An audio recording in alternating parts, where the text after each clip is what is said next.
जिन्होंने संविधान को तहस-नहस करके रख दिया। इतने बरस बाद भाजपा खुद को वो उनका जो एंटी पीपल पॉलिसीज है, डिजास्टर्स है, उसका जो बुरा हाल है देश का, उससे नजर घुमाने के लिए ये पुराना कार्ड वो खेलने की कोशिश कर रहे हैं। हमको एक एग्जाम्पल सेट करना है कि भविष्य में कांग्रेस पार्टी ने जैसे संविधान की हत्या की, ऐसा कभी दोबारा ना हो। गणतंत्र को, डेमोक्रेसी को हत्या करने की खून से लाल हुआ है।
देखिए, ये जो कर रहा है संविधान हत्या दिवस, ये उन्होंने खुद को और ये भाजपा सरकार का जो एंटी पीपल पॉलिसीज है, लोकसभा इलेक्शन में भाजपा का जो बैड रिजल्ट है, वो भाजपा का गवर्नमेंट अभी नहीं है, अभी तो एनडीए का गवर्नमेंट हो गया, भाजपा कम हो गया। इससे नजर घुमाने के लिए पूरा देश में भाजपा का हालत ठीक नहीं है, इससे नजर घुमाने के लिए अभी ये पुराना इमरजेंसी पीरियड का बात ये लोग कर रहे हैं। देखिए, वो समय इमरजेंसी का बहुत तरीके से वो एनालिसिस हो चुका है, वो उसका क्रिटिसिज्म हो चुका है। एक बार इंदिरा गांधी हार चुका है, फिर देश ने वो इंदिरा गांधी को भी फिर प्राइम मिनिस्टर बनाकर लौट के इंदिरा गांधी आई थी। तो वो जो चैप्टर थे, वो इतिहास का एक पन्ना था, और इतने बरस बाद भाजपा खुद को वो उनका जो एंटी पीपल पॉलिसीज है, डिजास्टर्स है, उसका जो बुरा हाल है देश का, उससे नजर घुमाने के लिए ये पुराना कार्ड वो खेलने की कोशिश कर रहे हैं। After emergency, the Congress party has ruled this country with Indira Gandhi, Rajiv Gandhi, Manmohan Singh and Narasimha Rao. They should know about it. The people of this country has restored confidence on the Congress party. कौन बोल रहे हैं ये बात? जिन्होंने संविधान को तहस-नहस करके रख दिया। फादर स्टैन स्वामी क्यों गए दुनिया से? बता पाएंगे? हमारे हजारों लोग क्यों जेल में हैं? ह्यूमन राइट एक्टिविस्ट क्यों जेल में हैं?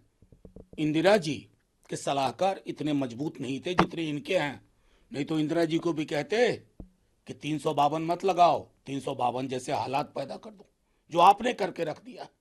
हाईकोर्ट की क्या टिप्पणी थी हेमंत सोरेन जी के बारे में? पूरे देश में विपक्ष के नेताओं के साथ क्या कर रहे हैं आप? तो खुद संविधान को तार तार कर रहे हैं। मैं हत्या नहीं बोलूंगा क्योंकि इस तरह के शब्द आप ही को सुहाते हैं। गांधी जी 30 जनवरी को उनका असैसिनेशन हुआ, बोलिए गांधी हत्या दिवस, और किसने हत्या की, उसका वैचारिक रुझान क्या था, किन संगठनों से ताल्लुक था, स्वीकारिए ना। आईना सामना रखना चाहिए। चुनाव हार गए तो लगा करे संविधान के चक्कर में चुनाव हार गए। संविधान जिंदा दस्तावेज है। संकल्प कह लेते आप, सब साथ होते। अभी कुछ वर्ष पहले आपने विभाजन विभीषिका दिवस, कोई बोल भी नहीं रहे आप लोग। मतलब एक सरकार का काम क्या होता है? जनता के साथ मिल करके उस किताब की हिफाजत करना। हिफाजत आप नहीं कर पा रहे हैं। आप तो पन्नों को तार तार कर रहे हैं, स्याह बना रहे हैं संविधान को। लेकिन भारत की जनता ये आपके जुमलों में अब आने वाली नहीं है। आपको समझ चुकी है, आपकी राजनीति को समझ चुकी है। मेरा आग्रह होगा ये भी पता कर लीजिए किस किस ने माफी मांगी थी इमरजेंसी में। बहुत कष्ट होगा आपको, आपके ही लोग थे, माफी मांग रहे थे, मेरी तबीयत ठीक नहीं है, मुझे बाहर कर दीजिए, मैं उस पर्व में आपके साथ हूं। नाम बताऊं कौन कौन लोग थे? दोहरा चरित्र नहीं चलता। चरित्र साफ कीजिए, मनसा वाचा कर्मणा साफ कीजिए।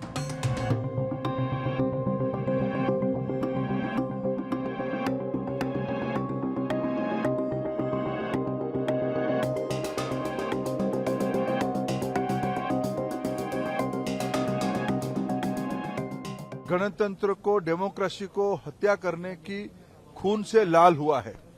इस देश की जनता इसको भूलना नहीं चाहिए। कांग्रेस पार्टी कितने बड़ा गुनाह किया है संविधान को हत्या करने का कोशिश करके। देश की भविष्य की पीढ़ी उसको ना भूले, इसीलिए संविधान हत्या दिवस मनाया जाएगा। देश की नई पीढ़ी के अंदर उस वार्ता को आगे लाया जाएगा और स्कूलों में भी, कॉलेजेस में भी भारत की संविधान के बारे में महत्व बढ़ाते हुए उस एस्पेक्ट को भी सामने रखा जाएगा।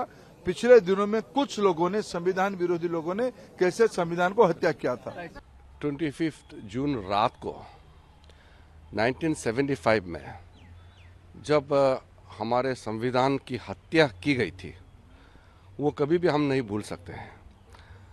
आदरणीय प्रधानमंत्री मोदी जी ने संविधान को अपने सर आंखों पर बिठा करके संविधान में जो लिखा है सिर्फ वो शब्द ही नहीं, संविधान के जो स्पिरिट है उसको भी जीना है। ये सब देशवासियों को अपील किया है और जो निर्णय हुआ है ये बहुत अच्छा निर्णय है, क्योंकि हमको एक एग्जाम्पल सेट करना है कि भविष्य में कांग्रेस पार्टी ने जैसे संविधान की हत्या की, ऐसा कभी दोबारा ना हो। इसके लिए निर्णय किया गया है। ये बहुत देश के लिए ज़रूरी है, संविधान के लिए ज़रूरी है। और डॉक्टर बाबा साहेब B.R. अम्बेडकर जी ने जो संविधान दिया है इस देश को, उस संविधान का रक्षा करना हम सबका दायित्व है। और कांग्रेस पार्टी संविधान की हत्या करते हैं और फिर नाटक करता है, संविधान का कॉपी पकड़ के लहराने का नाटक करता है। ये बहुत गलत बात है। और जिन्होंने भी 1975 में जो जुल्म सहा है, उस समय का जो प्रकोप, जो कांग्रेस पार्टी ने टॉर्चर किया है इनोसेंट लोगों को, सिविल लिबर्टी राइट ख़त्म कर दिया है, फ्रीडम ऑफ प्रेस एक्सप्रेशन सारा ख़त्म किया गया था, वो दोबारा ना हो, इसके लिए बड़ा कदम उठाया गया है।